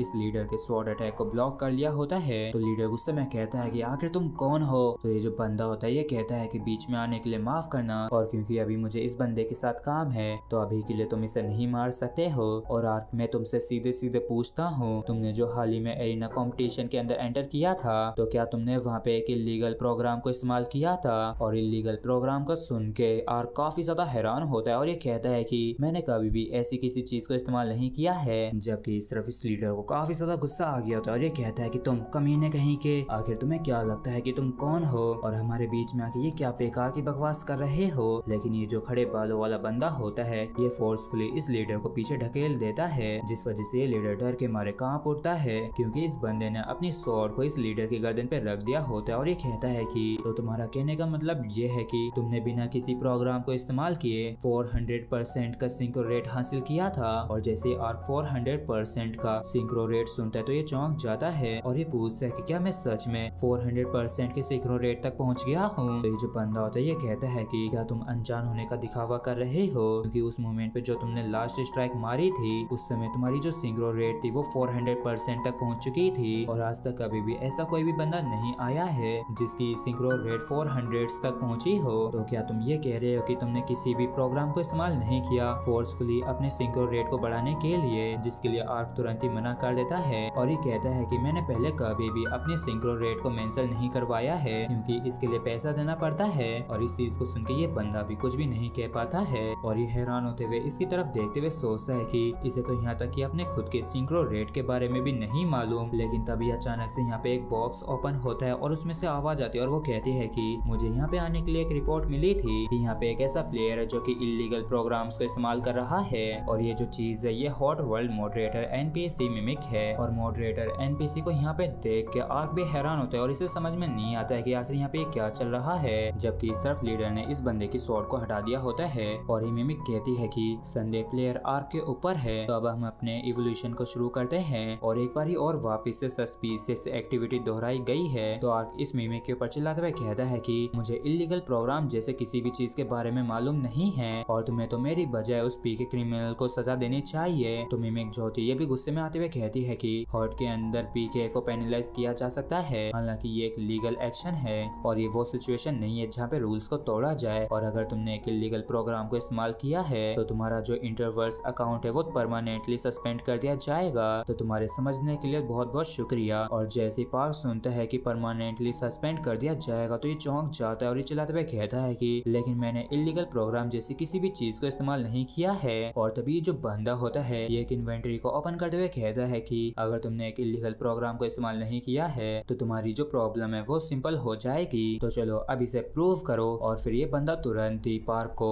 एक डेगर दे देता है और इन सब की बात को सुन के लीडर कहता है कि तभी मैं सोचूं कि ये बच्चा एक लो लेवल पे होने के बावजूद भी इतनी देर तक कैसे टिक गया और मैंने बिल्कुल भी एक्सपेक्ट नहीं किया था कि ये एक इलीगल प्रोग्राम यूजर होगा। और हे मास्क मैन, और तुमने कहा था ना कि तुम हमारे बीच में नहीं आने वाले हो। तो ये मास्क वाला बंदा होता है ये कहता है कि हाँ तुमने बिल्कुल सही कहा। तो ये जो लीडर होता है ये कहता है कि तो फिर ठीक है, मुझे ही इस इलीगल प्रोग्राम यूजर को ठिकाने लगाने दो और इसके बदले में ये जो भी आइटम्स को ड्रॉप करेगा वो सारे ही मेरे होंगे। और फिर ये लीडर तुरंत ही काफी तेजी से पार्क के ऊपर अटैक कर देता है। तो पार्क भी बड़ी मुश्किल से ही से ब्लॉक कर पाता है और ये सोचता है कि सिंक्रो रेट जैसी चीजों को आज तक मैंने कभी भी मेजर भी नहीं किया है और मैं तो हमेशा से बस यही सोचता था कि मेरा जो सिंक्रो रेट होगा वो बाकियों के मुकाबले बस थोड़ा सा ही ज्यादा हायर होगा। और मैंने स्कूल के अंदर सुना था कि ली हुंगजुंग का जो सिंक्रो रेट है वो 200% था, तो मेरा जो है उससे डबल है। और आज तक कभी भी ऐसे किसी प्लेयर को नहीं देखा गया है जिसका अभी तक 400% सिंक्रो रेट आया हो। तो मतलब कि मैं पहला हूँ जिसने 400% का रिकॉर्ड बनाया है। और तो और इसका ये भी मतलब है कि मैं दुनिया का पहला हूँ। और पार्क से लड़ते हुए अचानक से इस लीडर के होश उड़ जाते हैं और ये कहता है कि आखिर तुम किस लिए स्माइल कर रहे हो। जबकि इस तरफ पार्क मुस्कुराते हुए सोचता है कि मैं स्पेशल हूँ और सिंक्रो रेट की वजह से सुपर ह्यूमन जैसे सेंसेस हो जाते हैं और फोकस करने में मैं काफी स्लो हूँ। लेकिन यहाँ तक कि अगर मैं अपोनेंट के अटैक को देखने के बाद भी रिएक्ट करता हूँ तो मैं अपने सेंसेस को और भी ज्यादा बढ़ा सकता हूँ। तो ये जो अपने जॉइंट से मूवमेंट करने वाला है उसे मैं प्रेडिक्ट कर सकता हूँ। और इस तरीके से आर्क अपने दिमाग की काफी पावर का इस्तेमाल कर रहा होता है और इसे पहले ही पता चल जाता है कि ये जो लीडर है ये अपना अगला अटैक इसके लेफ्ट शोल्डर पे करने वाला है। जबकि इस तरफ मिमिक आर्क के बड़े हुए सिंक्रो रेट को देख के काफी हैरान होती है। जबकि इस तरफ आर्क ने पहले वाले अटैक को डॉज कर लिया होता है, जिसके बाद ये अगले अटैक को भी प्रिडिक्ट कर लेता है कि लीडर इसके राइट साइड में अटैक करने वाला है, तो ये उसे भी बड़ी ही आसानी से डॉज कर लेता है। जिसके तुरंत बाद आर्क अटैक करके इसके फेस पे कट लगा देता है। जबकि इस तरफ ये लीडर भी काफी हैरान होते हुए सोचता है कि आखिर अचानक से इस बंदे को क्या हो गया है, और करीब करीब ऐसा लग रहा है जैसे कि ये पहले से ही जानता हो और तैयार हो जाता हो मेरे अटैक्स के लिए। तो क्या इसका मतलब ये है कि ये फ्यूचर को भी देख सकता है। और हम देखते हैं कि आर्क जो होता है ये अब इस लीडर के ऊपर भारी पड़ने लगता है। जबकि इस मिमिक जो थी ये काफी ज्यादा हैरान होते हुए कहती है कि अभी तक ये किसी भी इलीगल प्रोग्राम को इस्तेमाल करते हुए नहीं मिला है, और इस सच में सबसे हाईएस्ट सिंक्रो रेट है। और हमें पता चलता है कि आर्क का जो सिंक्रो रेट है वो 527% तक पहुंच गया है, और इसने इसके दम पे बड़ी ही आसानी से इस लीडर को इंजर्ड करने के साथ साथ इसके टुकड़े कर दिए होते हैं। जबकि जो मास्क मैन होता है ये भी इस चीज को देख के हैरान होते हुए कहते हैं कि ये तो 400 के भी परे जाके 500 को भी पार कर लिया है। तो क्या यही अपीयरेंस होता है एक इरेगुलर प्लेयर का। और तभी आर्क इस मास्क मैन के पास आते हुए कहता है कि हे ओल्ड मैन, क्या अब ये प्रूफ हो गया है कि मैं किसी भी इलीगल प्रोग्राम को इस्तेमाल नहीं करता हूँ। तो ये जो मास्क मैन होता है कहता है कि हाँ, मुझे माफ कर दो संदेह करने के लिए, और मैं तुम्हें इसलिए ढूंढ रहा था क्योंकि मैं तुम्हें एक चीज ऑफर करना चाहता हूँ। तो आर्क कहता है कि इतना काफी है, और मैं वाकई में तुम्हारा शुक्रगुजार हूँ क्योंकि तुम्हारी वजह से ही मुझे पता चला है कि मैं एक स्पेशल एग्जिस्टेंस हूँ पूरे इंटरवर्स के अंदर, और अब मुझे ऐसा महसूस हो रहा है जैसे कि मैं अब किसी से भी हार नहीं सकता हूँ। तुमने कहा था ना कि प्लेयर किलिंग जैसे जो इंसिडेंट्स होते हैं वो रूल्स को नहीं तोड़ते हैं, क्यों मैंने सही कहा ना। तो जो वेपन तुम इस्तेमाल करते हो वो सच में काफी बढ़िया लग रहा है, तो पक्का ये काफी महंगा होगा, और मुझे लगता है कि इसे मेरे पास होना चाहिए। तो अब तुम भी इस चीज के लिए मुझसे शिकायत मत करना। और भाई लोग, मैं आप लोगों को सीधा सीधा बता देता हूँ कि यार को जो पता चल गया है कि प्लेयर को मारना कोई नियम तोड़ना नहीं है, इसलिए ये इस बंदे को मार के इसकी सोल को हासिल करना चाहता है। और आपकी इन सारी बातों को सुन के ये जो मास्क मैन होता है ये कहता है कि अब जब तुम्हें अपने मर्डर स्टेट को झेलना ही है तो क्यों ना अब हम बाद में बात करें। और ये जो मास्क मैन होता है ये पलक झपकते ही आर्क को बीच से काट देता है, जिस वजह से आर्क वाकई में काफी बुरी तरीके से इंजर्ड हो जाता है। और ये वाकई में काफी हैरान परेशान होते हुए सोचता है कि आखिर मैं क्यों इसे नहीं देख सका, और मेरी सिंक्रो रेट तो सबसे हाईएस्ट थी ना। नहीं, अगर मैं मर गया तो मेरे आइटम्स चले जाएंगे। और ये मास्क मैन कहता है कि आर्क, अगर तुम वापिस से उन आइटम्स को लेना चाहते हो जिन्हें तुम पेनल्टी में खोगे, तो तुम हाइड एंड बुश आईडी को ढूंढना, और वहाँ पे मैं तुम्हारे मैसेज के लिए इंतजार करूंगा। और इसी के साथ आर्क का जो गेम होता है वो ओवर हो जाता है। और जब से वर्चुअल रियलिटी वर्ल्ड इंटरवर्स खुला है तो इसके साथ ही जो बाकी के साइंटिफिक रिसर्चेस हैं वो भी काफी डेवलप हो गई हैं, और उनमें से ही एक रोबोट इंजीनियरिंग है। और जैसे जैसे रोबोट इंजीनियरिंग का समय बीतता गया तो ये इतने एडवांस हो गए हैं कि ये जो एआई टेक्नोलॉजी है ये ह्यूमन नॉलेज के काफी करीब पहुंच गई है, और इन रोबोट्स की भी अपनी अलग अलग बॉडीज होती हैं। तो प्रेजेंट एरा में इन रोबोट्स ने अलग अलग तरीके की जॉब्स में ह्यूमन को रिप्लेस कर दिया है, और ये रोबोट्स इतने ज्यादा नॉर्मल हो गए हैं कि इनके लिए अब घरों में काम करना काफी नॉर्मल सा हो गया है। और ये जो T1 नाम का रोबोट है ये एक लड़के के गार्डियन के रूप में काम करता है, और ये तकरीबन 10 सालों से यहाँ पे काम कर रहा है। जिसके बाद हम देखते हैं कि पार्क जो होता है ये रोते हुए अपने घर आता है, तो इसे देख के T1 इससे पूछता है कि पार्क नाउ आखिर क्या मैटर है। और जैसे T1 पार्क को देखता है तो ये अपने सरप्राइज को छिपा नहीं पाता है, वो भी तब जब ये इसके सामने रो रहा हो, खासकर तब भी जब ये लड़का काफी सारे निशानों के साथ घर लौट के आता था तब भी ये कुछ भी नहीं बताता था, इसलिए T1 और भी ज्यादा सरप्राइज हो गया था। और पार्क कहता है कि T1 मुझे क्या करना चाहिए, जबकि रोबोट सोचता है कि क्या वायलेंस और बुलिंग हो सकता है जो कि इस लड़की को इतना ज्यादा परेशान कर रहा है। और इस वजह से रोबोट अपने अंदर किसी चीज को उबलते हुए महसूस करना शुरू कर देता है, और ये इस फीलिंग को एनालाइज करता है जो इसे पूरी जिंदगी में पहली बार मिली है। और इसका जो रिजल्ट निकल के आया उसे डिक्शनरी टर्म में गुस्सा कहते हैं, और इसे किसी रास्ते को ढूंढने की जरूरत होती है जिससे कि अपना गुस्सा निकाल सके। और T1 कहता है कि आखिर किस कमीने की ऐसी करने की हिम्मत हुई है। तो पार्क रोते हुए कहता है कि T1 में अपने सारे आइटम्स को गेम में हार गया हूँ। और इस चीज को सुनते T1 को वाकई में काफी गुस्सा आ जाता है, और ये कहता है कि तो फिर चलो मैं सबसे पहले तुम्हें ही सबक सिखाना शुरू करता हूँ। और जिस वजह से इस रोबोट को इतना ज्यादा गुस्सा आया होता है वो चीज इसके ठीक सामने होती है। और सारी रामायण सुनने के बाद T1 कहता है कि तुमने अपने सारे पैसे VR रूम में ही खर्च कर दिए, और तो और तुमने उन सभी गोल्ड को भी खो दिया जिन्हें तुम अभी तक कलेक्ट करते आ रहे थे, जिससे कि तुम एडल्ट होने पे उन्हें निकाल सको, जिस पर पार्क भी हामी भर देता है। तो इस चीज को सुन के टीवन तुरंत ही अपनी लो बैटरी दिखा के गुस्से में कहता है कि कुछ जने तो यहाँ तक कि मुझे फुल चार्ज भी नहीं करते हैं, बस इसलिए क्योंकि इलेक्ट्रिसिटी बिल ज्यादा ना आ जाए, लेकिन तुम वहाँ पे जाके इससे कहीं ज्यादा पैसा खर्च कर देते हो और मैंने तुमसे VR रूम जाने के लिए मना किया था ना। तो पार्क कहता है कि ये मेरे फ्यूचर के लिए एक इन्वेस्टमेंट थी, आखिर मुझे तुम जैसे एक गेम एडिक्ट से बात करके क्या ही मिल जाएगा, और तुमने कहा था ना कि तुम अपने आइटम्स और गोल्ड को ढूंढ सकते हो, तो मतलब कि तुम्हें बस हाइड ऑन बुश आईडी को ही ढूंढने की जरूरत है, तो तुम जल्दी से जाके उसे ढूंढो ना। तो पार्क कहता है कि जो कुछ भी उनके पास है, तो अगर वो उसे एक्सचेंज करते हैं तो उसके बदले में उन्हें पैसा मिलेगा, तो क्या वो सारी चीजें वो ऐसे ही मुझे दे देंगे। तो टीवन गुस्से में कहता है कि अगर वो नहीं देते हैं तो तुम अपने घुटनों पे आके उनसे भीख मांगना। तो पार्क कहता है कि लेकिन मैंने आज से पहले कभी भी किसी से भी कोई भी फेवर नहीं लिया है, तो टीवन तुम ही बताओ कि मुझे आखिर क्या करना चाहिए। तो टीवन भी कहता है कि इतने बड़े होने के बावजूद भी तुमने कभी भी फेवर नहीं माना, ये तो वाकई में काफी बुरी बात है। तो चलो मैं तुम्हें फेवर लेने की एक स्किल सिखाता हूँ जो मेरे डाटा के अंदर है, और ये पीढ़ी दर पीढ़ी पास होते हुए आई है, और तुम्हारी जो मुश्किलें इतनी ज्यादा है तो तुम्हें इसे इस्तेमाल करना ही चाहिए। जबकि इस तरफ पार्क भी थोड़ा सा परेशान हो गया होता है, क्योंकि फेवर लेने की जो स्किल है वो वाकई में काफी ज्यादा डिफिकल्ट है। जिसके बाद हमें इंटरवर्स का सीन दिखाया जाता है, जहाँ पे आर्क मास्क मैन से कहता है कि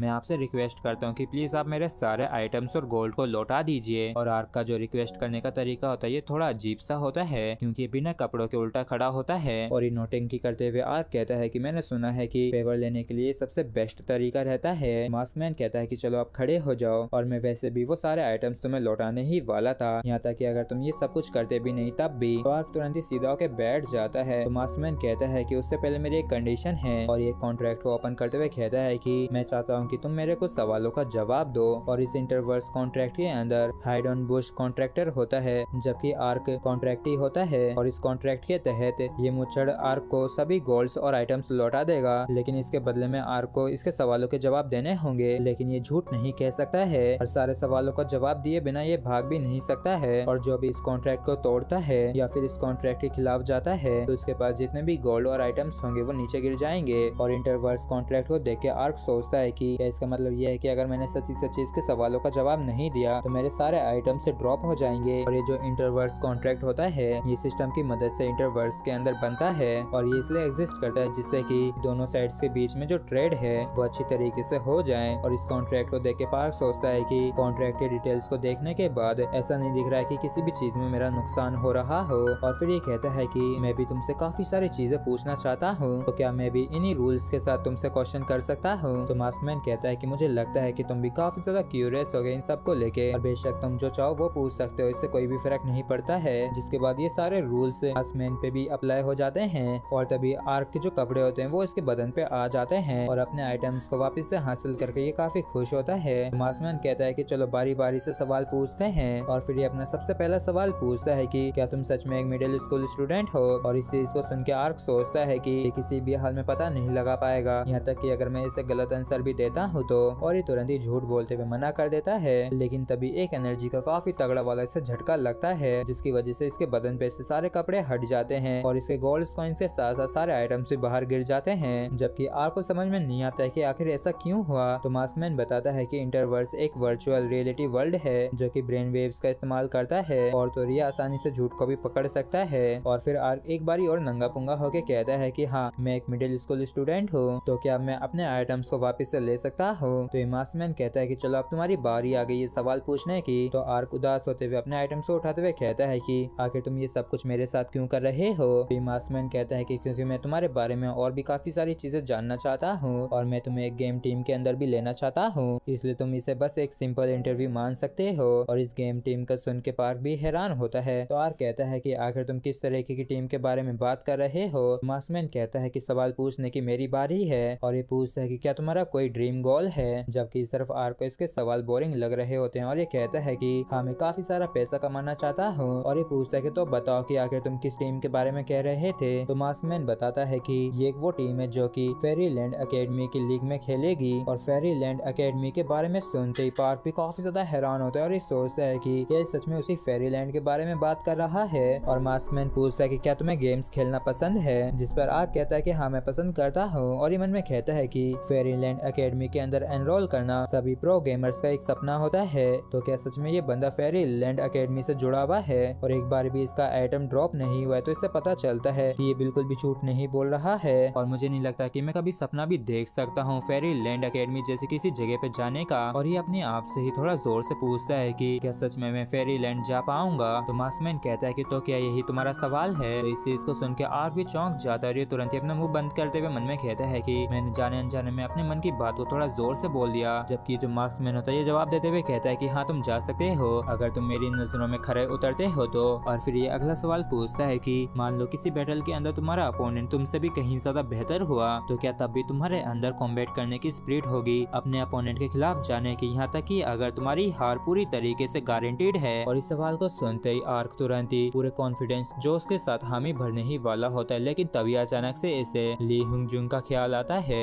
और तुरंत ये हिचकिचाने लगता है। और इस चीज की वजह से ये खुद भी काफी हैरान होता है और सोचता है कि आखिर अचानक से मैं अभी हुंग जुंग के बारे में क्यों सोचने लगा और मैं पहले से इस सवाल का जवाब जानता हूँ और आंसर ये है कि हाँ मैं जा सकता हूँ। हालांकि ऐसा क्यों महसूस हो रहा है जैसे कि अगर मैं हाँ कर देता हूँ तो ये काफी बड़ा झूठ हो जाएगा। और फिर ये ना चाहते हुए भी उदास होते हुए ना करते हुए कहता है कि मैं ऐसी बैटल नहीं लड़ना चाहता हूँ जिसमें मैं हार जाऊँ, क्योंकि इस तरीके से बस मेरे सारे एफर्ट्स बेकार होंगे। इसलिए मैं उस सिचुएशन का सामना ही नहीं करना चाहता हूँ जिसमें मैं हार जाऊँ, फिर चाहे मैं जीतने के लिए कुछ भी क्यों ना कर लूँ। और इस चीज पे मास्कमैन भी कुछ भी नहीं कह पाता है, लेकिन तभी आर्क गुस्से से चिल्लाते हुए कहता है कि हालांकि अगर वो मैच खत्म नहीं हुआ है तो अगर मैच जब तक चल रहा है तब तक मैं किसी भी हाल में हार नहीं मानूंगा। और इस चीज को सुनते ही मास्कमैन कहता है कि फेरीलैंड एकेडमी के स्टूडेंट्स का जो ये एकेडमी वाइड कंपटीशन है ये हर साल होता है और कई सारे स्टूडेंट्स की टीम्स होती हैं जिनके साथ कोच के रूप में प्रोफेसर्स होते हैं और इन सभी का ही वो गेमिंग टीम बनने का लक्ष्य होता है जो कि एकेडमी को रिप्रेजेंट करेगी। तो उसके लिए अनगिनत स्टूडेंट्स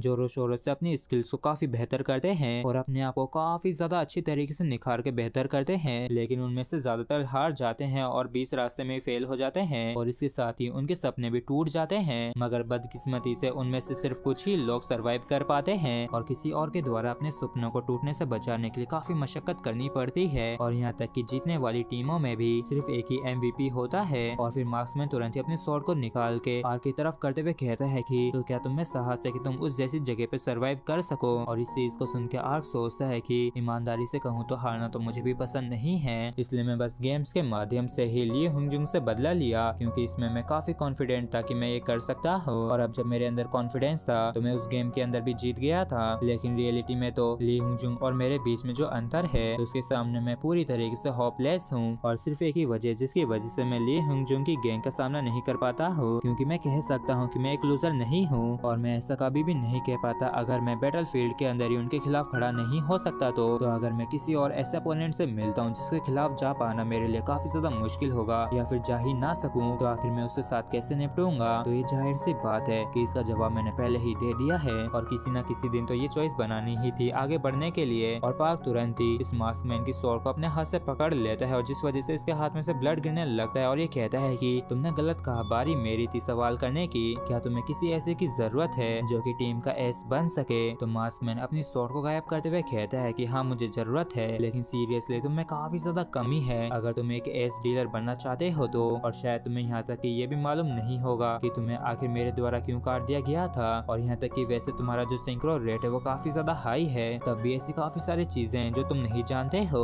और मैं तो बस ज्यादा से ज्यादा तुम्हें रिकमेंड ही कर सकता हूँ, जबकि तुम्हें टेस्ट तो पास करना ही होगा अपनी स्ट्रेंथ के दम पे, क्योंकि वो एंट्री प्रोसेस का एक पार्ट है। और अब बस मेरे पास एक आखिरी सवाल रह गया है कि एंट्रेंस का जो तुम्हारा गोल है उसका एग्जाम अगले 3 महीनों में होने वाला है, तो क्या तुम एक हार्श ट्रेनिंग लेने के लिए तैयार हो। तो इस चीज को सुन के आर्क सोचता है कि तो क्या सच में मैं फेरीलैंड एकेडमी जा पाऊंगा, जिसके बाद ये कहता है कि हाँ बिल्कुल। और इसने सोचा होता है कि प्रोफेसर के साथ इसका जो पहला ट्रेनिंग सेशन होगा वो अगले दिन शुरू होगा, लेकिन ऐसा कुछ भी नहीं होता है, जिस वजह से काफी हैरान होता है क्योंकि यहाँ पे प्रोफेसर की जगह एक लड़की आ गई होती है। और इस लड़की को देख के आर्क पूछता है कि आखिर तुम कौन हो। तो आर्क को देख के ये लड़की कहती है कि तो तुम यहाँ पे आ गए, क्या तुम वही एक और रिकमेंडेड न्यू स्टूडेंट हो जिसके बारे में प्रोफेसर बात कर रहे थे। और इसकी बातों को सुन के आर्क चौंक जाता है और ये हैरानी के साथ पूछता है कि क्या मेरे अलावा और भी नए रिकमेंडेड स्टूडेंट्स हैं। जबकि इस तरफ ये जो लड़की होती है ये अपनी बॉडी को स्ट्रेच कर रही होती है और कहती है कि ऐसा दिखता है कि तुमने अभी तक कुछ भी नहीं सुना है, लेकिन वैसे भी ये कोई इम्पोर्टेंट चीज नहीं है। और तभी अचानक से ये आर्क के ऊपर काफी ज्यादा खतरनाक तरीके से किक कर देती है और वाकई में इस लड़की की जो किक होती है वो काफी ज्यादा खतरनाक होती है, जिससे आर्क बाल बाल बचा होता है। और इसे डॉज करते ही आर्क हैरान परेशान होते हुए कहता है कि आखिर अचानक से तुम ये सब कुछ क्यों करने लगी। लेकिन तभी अचानक से ये जो लड़की होती है ये तुरंत ही आके आर्क के थोबड़े को पकड़ लेती है और एक काफी तगड़ा वाला पंच इसके पेट में धर देती है और इस एक ही पंच में इसकी आत्मा बाहर निकल के आ जाती है। जबकि सब ये लड़की कहती है कि ऐसा दिखाई पड़ता है कि तुम्हारा जो सिंक्रो रेट है वो सच में काफी हाई है, तो फिर चलो अच्छे से लड़ते हैं।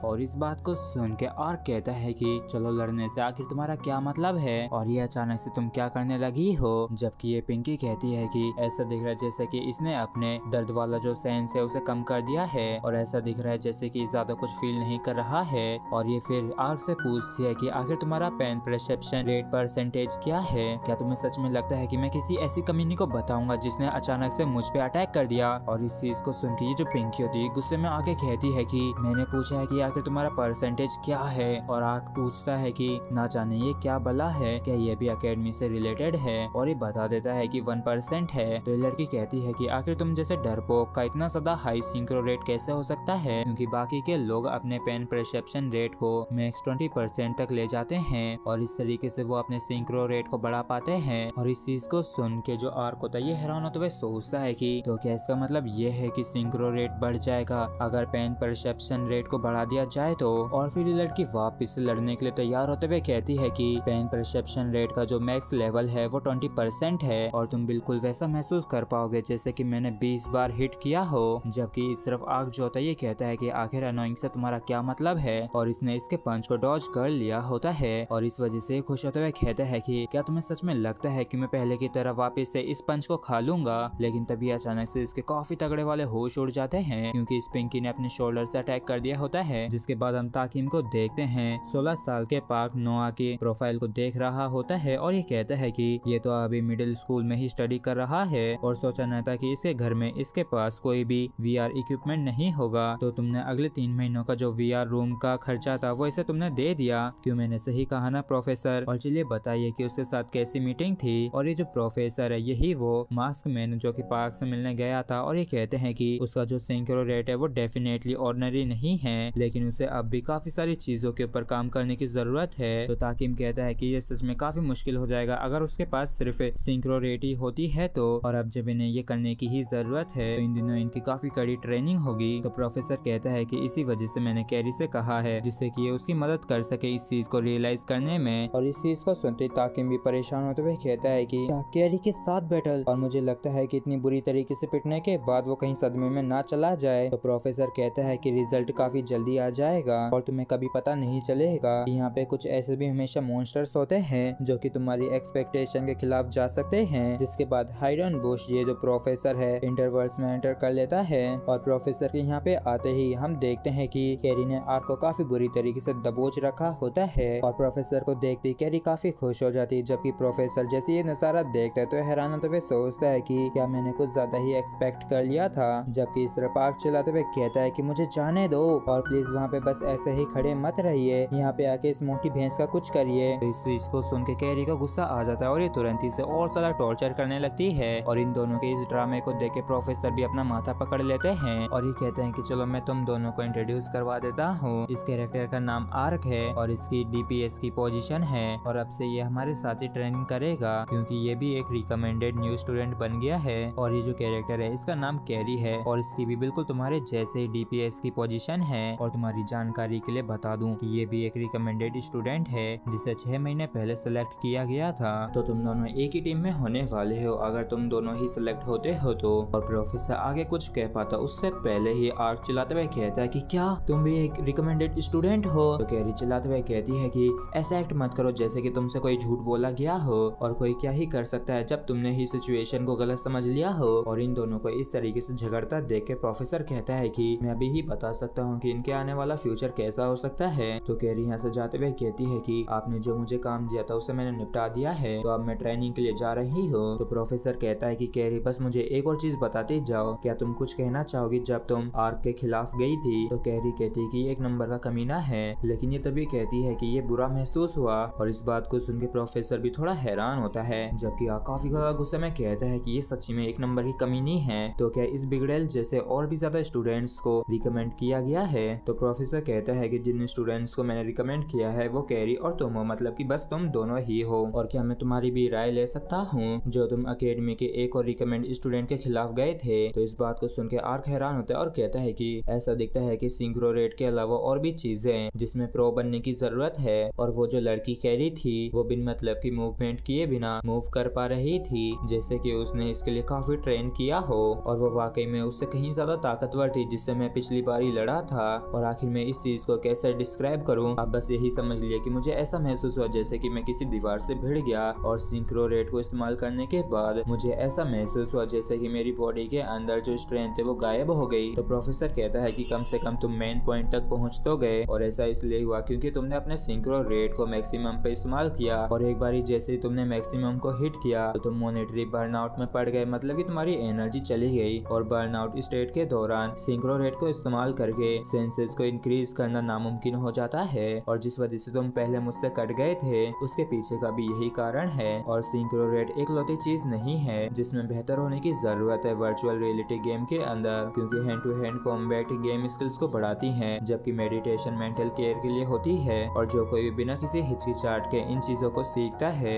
वो अभी प्रोज बन गए हैं। और तुम्हारा जो कैरी के साथ ये जो फाइट हुई थी इससे बस तुम्हें रियलाइज करवाना था कि तुम्हें इन चीजों की भी जरूरत है। तो आर कहता है कि तो आप कह रहे हैं कि उसको रिकमेंड स्टूडेंट बने हुए 6 महीने हो गए हैं, तो मतलब कि वो पिछले 6 महीनों से लगातार ट्रेनिंग कर रही है, जिस पर प्रोफेसर भी हामी भर देता है। तो आर मुंह बनाते हुए कहता है कि तो फिर इसका मतलब ये है कि एग्जाम से पहले मुझे उसके बराबर पहुंचना है। तो प्रोफेसर तुरंत ही कहता है कि ये नामुमकिन है। और इस चीज को सुनते आर चौंक जाता है। तो प्रोफेसर कहता है कि क्योंकि मैं एक्सपेक्ट नहीं करता हूँ कि तुम एग्जाम से पहले कैरी के बराबर पहुंच जाओगे, क्योंकि अगर तुम्हारा वेपन सिंक्रो रेट है तो कैरी का बैटल सेंस है, और जिस हिसाब से कैरी अपनी बॉडी को मूव करती है तो ये कुछ ऐसी चीज है जिसे इसे जन्म के साथ ही मिली है। और उससे भी बढ़कर वो एक रिकमेंडेड स्टूडेंट के तौर पे अपना पूरा दिन गेम में ही बिता देती है। इसलिए तुम्हारे लिए भी यही बेहतर होगा कि तुम एनरोल करने के बाद ही उसके बराबरी करने की सोचो। और अब जब तुम भी उसके जैसे रिकमेंडेड स्टूडेंट हो तो मैं तुम्हें एक ऐसा एनवायरनमेंट प्रोवाइड करवाऊंगा जिससे कि सिर्फ तुम ट्रेनिंग के ऊपर ही फोकस करो और स्कूल की भी चिंता ना करनी पड़े। तो इस चीज को सुन के आर खुश हो जाता है और मन में कहता है कि तो क्या इसका मतलब यह है कि मुझे स्कूल जाने की जरूरत नहीं पड़ेगी अगर मैं नहीं चाहता हूँ तो? और लियो हुंगजुंग की गैंग से मुझे और ज्यादा बुली भी नहीं होना पड़ेगा। और ये इसके लिए हमें भरने ही वाला था, लेकिन ये रुक जाता है और कहता है कि प्रोफेसर मुझे अब भी कुछ चीजें स्कूल में निपटानी है, तो क्या यही ठीक रहेगा कि मैं उसके बाद ही ट्रेनिंग को शुरू करूँ? तो प्रोफेसर कहता है कि ठीक है, इससे कोई भी फर्क नहीं पड़ेगा। अब जब तुम अपने फ्रेंड्स को गुड बाय कहना चाहते हो तो जिसके बाद में स्कूल का सीन दिखाया जाता है जहाँ पे पार्क क्लास में एब्सेंट होता है। और इस चीज को देख के ली भी थोड़ा सा हैरान होता है। जिसके बाद में छुट्टी का सीन दिखाया जाता है जहाँ पे ली हुंगजुंग अपने घर के लिए जा रहा होता है। और जब ये अकेला अपने घर की तरफ जा रहा होता है तो ये खुश होते हुए कहता है कि वाकई में काफी लंबे समय बाद वो कमीना गायब हो ही गया, और वो एक ऐसा निकम्मा है जिसका कोई पेरेंट्स नहीं और ना ही कोई टैलेंट है, और अगर वो मेरी नजरों के सामने ना आए तो वो पिटे भी ना। अब जब वो निठल्ला गायब हो गया तो मुझे सच में अब काफी बेहतर महसूस हो रहा है, और इसे तो काफी पहले ही गायब हो जाना चाहिए था। लेकिन तभी अचानक से काफी सीरियस हो जाता है क्योंकि पार्क इसके जस्ट सामने खड़ा होता है और ये कहता है कि लूजर कहेंगे क्या तू यहाँ पे मेरा इंतजार कर रहा है? तो आर कहता है कि ली हुंगजुंग क्या तुम ये जानने के लिए क्यूरियस नहीं हो कि आखिर वो आर कौन है जिसने तुम्हें पूरी तरीके से कुचल के रख दिया था? और अगर मैं सच सच ईमानदारी से बताऊं तो मैं ही आर्क हूँ। तो चल कुत्ते, अब एक असली जिंदगी में एक फाइट हो ही जाए।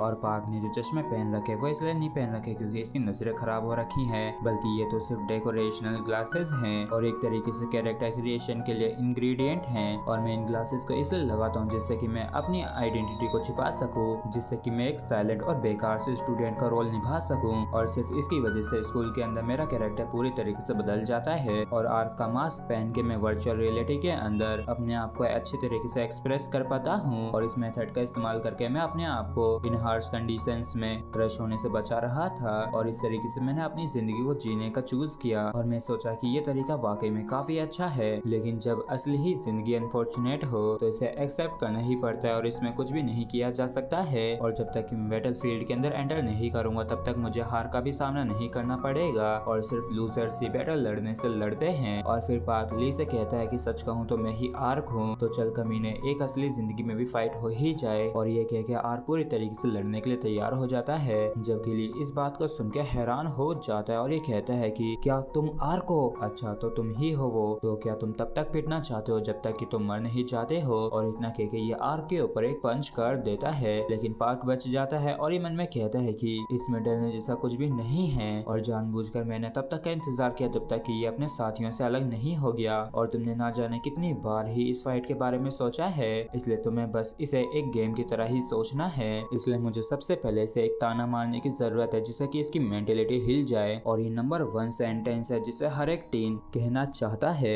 और इसी बात को सोच के पार्क इससे कहता है कि तुम पूरी तरीके से गेम्स के अंदर डॉग शिट हो। और ये बात ली हुंगजुंग के दिल पे लग जाती है और ये कहता है कि कमीने क्या सच में तुम मरना चाहता है? और ली को अपनी तरफ आता हुआ देख के पार्क सोचता है कि फाइटिंग यूट्यूबर के अनुसार जब अपोनेंट एक्साइट होता है तो वो अपना सबसे पहला अटैक राइट हैंड से पंच करता है और आर्क भी राइट हैंड के पंच के लिए पूरी तरीके से तैयार होता है, लेकिन तभी ली काफी तगड़ी वाली उसके पेट में किक मार देता है और एक ही किक में आर्क की काफी बुरी हालत हो जाती है। जबकि ली गुस्से में कहता है कि तुम कमीने कहीं के, क्या तुम पागल हो गए हो? और क्या तुम्हें सच में यह लगता है कि अगर मैं अकेला हूँ तो तुम मुझसे जीत जाओगे? और फिर ये पार्क को काफी बुरी तरीके से पीटने लगता है और इतना पीटने की वजह से पार्क को काफी गुस्सा आ जाता है और ये तुरंत ही अंधाधुंध मुंह के चलाने लगता है और इतने कमजोर पंचेस को करता देख के ली भी हैरान होता है, जबकि सर पार्क तो बुरी तरीके से बावला सा हो गया होता है, मतलब कि इसका दिमाग जो है वो बिल्कुल भी काम नहीं कर रहा है। और तभी ली काफी तगड़ा वाला पंच इसके थोबड़े पे धर देता है और इस पंच में पार्क धराशाही हो जाता है। ली इसके ऊपर बैठते हुए कहता है कि तुम जितने बेकार देखते हो तुम उतने ही बेकार लड़ते भी हो और क्या मैं तुम्हें कमजोर जैसा कोई दिखता हूँ? और फिर ली पार्क के चाटे चाटे मारने लगता है और कहता है कि क्या तुम आज स्कूल इसलिए नहीं आए थे क्योंकि तुम ड्रग्स ले रहे थे? अगर तुम पहले की तरह एक्ट करते तो शायद तुम मुझसे कम पिटते। और आखिर तुम में इतनी हिम्मत आई कहाँ से कि तुम मुझसे पंगा लो? और क्या तुम्हें ये लगा था कि तुम मुझसे जीत सकते हो अगर तुम मुझसे अकेले में लड़ते हो? तो पार्क जो होता है ये हमें भरते हुए कहता है कि हाँ तुम जैसा एक बंदा अकेले में बिल्कुल भी डरावना नहीं लगता है, जिसके बाद ये इसके मुंह पे थूक देता है और इस वजह से ली को काफी ज्यादा गुस्सा आ जाता है और ये तुरंत ही इसके थोबड़े पे काफी तगड़ा वाला पंच धर देता है और कहता है कि आज मैं तेरी जान ले लूंगा। और काफी देर तक पार्क को पीटने के बाद ली थक जाता है और ये तुरंत ही उठ खड़ा होता है और कहता है कि दोबारा कभी मेरे सामने मत आ जाना, क्योंकि अगर ऐसा हुआ तो मैं सच में तुम्हें मार दूंगा और तुम जान लो कि तुम मेरे आगे कुछ भी नहीं हो। लेकिन तभी पीछे से पार्क कहता है कि डरपोक बिल्ली आखिर कहाँ जा रहा है? और फिर ये खड़े होते हुए कहता है कि मैंने अभी तक एक पंच भी नहीं मारा है। और हम देखते हैं कि पार्क की वाकई में काफी बुरी हालत हो गई होती है और ये तुरंत ही चिल्लाते हुए ली की तरफ बढ़ने लगता है। तो ली भी पंच करने के लिए आगे बढ़ने लगता है और कहता है कि अगर तुझे इतनी जल्दी है मरने की तो मैं तेरी इच्छा पूरी कर ही देता हूँ। लेकिन हम देखते हैं कि पार्क ने इसके पंच को डॉज कर लिया है और असल में ऐसा लग रहा होता है जैसे कि पार्क बेहोश होकर नीचे गिरने वाला है और ये मन में कहता है कि क्या मैं इतनी बुरी तरीके से पिट गया हूँ जिसकी वजह से मेरे पैर भी मूव नहीं कर रहे हैं? और क्या सच में ऐसा कोई तरीका नहीं है जिससे कि मैं ली हुंगजुंग को एक फाइट में हरा सकूं? और तभी इसे प्रोफेसर की बात याद आती जिन्होंने कहा था कि यहाँ तक कि अगर तुम्हारी हार भी निश्चित है तो क्या तब भी तुम्हारे अंदर फाइटिंग स्पिरिट होगी अपने अपोनेंट का सामना करने की। और कल जो प्रोफेसर ने मुझसे ये सवाल पूछा था तो मुझे कम से कम उन्हें आंसर देना चाहिए था कि हाँ मैं उसका सामना कर सकता हूँ और ये मेरा पहली बार है जब मैं ली हुंगजुंग से खुदा के भिड़ा हूँ। लेकिन क्या सच में इनका सामना करने से सब खत्म हो जाएगा? और जिन अपोनेंट को हम हरा नहीं सकते हैं तो क्या उनके खिलाफ लड़ने से सच में कुछ बदल भी जाएगा? और क्या सच में प्रोफेसर का यही आंसर था? लेकिन अब ऐसा लग रहा है जैसे कि सब खत्म हो गया है और मैं भी बस अब आराम से आराम करना चाहता हूँ। लेकिन तभी से ये भी याद आता है कि इसने प्रोफेसर को जवाब दिया था कि आपको किसी ऐसे की जरूरत नहीं है जो कि आपकी टीम का एस बन सके। और मुझे भी समझ में नहीं आ रहा है कि आखिर मैंने ऐसा कुछ क्यों कहा था, लेकिन इसकी वजह से मैं बेहोश नहीं हुआ यहाँ तक कि जब मैं चाहता था। और फिर पार्क तुरंत ही अपना पंच बना के काफी जोर से ली के थोबड़े पे काफी करारा वाला पंच धर देता है और एक ही पंच में ली उड़ता हुआ जाके दूर गिरता है और आखिरकार पार्क ने एक काफी तगड़ा पंच इसके धर ही दिया। और जैसे इसने पंच किया होता है तो ऐसा लगता है कि ली हुंगजुंग भी इसके जवाब में काफी खतरनाक अटैक करेगा तो ये अपने आप को डिफेंड करने लगता है। लेकिन तभी ये देखता है कि ली हुंगजुंग तो जमीन पे पड़ा हुआ है। इस चीज को देख के ये हैरान होता है और ये फुदकते हुए कहता है कि मैं जानता हूँ कि तुम बस बेहोश होने का नाटक कर रहे हो और अगर तुम ऐसे ही पड़े रहते हो तो मैं ये मान लूंगा कि मैं जीत गया हूँ। समझ गए ना कुत्ते? और इतनी गालियाँ देने के बाद भी जब ली हुंगजुंग नहीं उठता है तो ये हैरान होते हुए कहता है कि क्या ये असली है? और ये इस चीज को देख के काफी इमोशनल हो जाता है और काफी जोरों से चीखने लगता है। और अपने 15 साल की जिंदगी में पार्क ने पहली बार अपने पूरे दिल से चिल्लाया है। और इसी के साथ फ्रेंड्स फ्रेंड्स हमारा ये पार्ट यहीं पे खत्म होता है। अगर आप लोगों को वीडियो अच्छा लगा हो तो प्लीज चैनल को सब्सक्राइब और वीडियो को लाइक करना बिल्कुल भी ना भूलें। Thank you.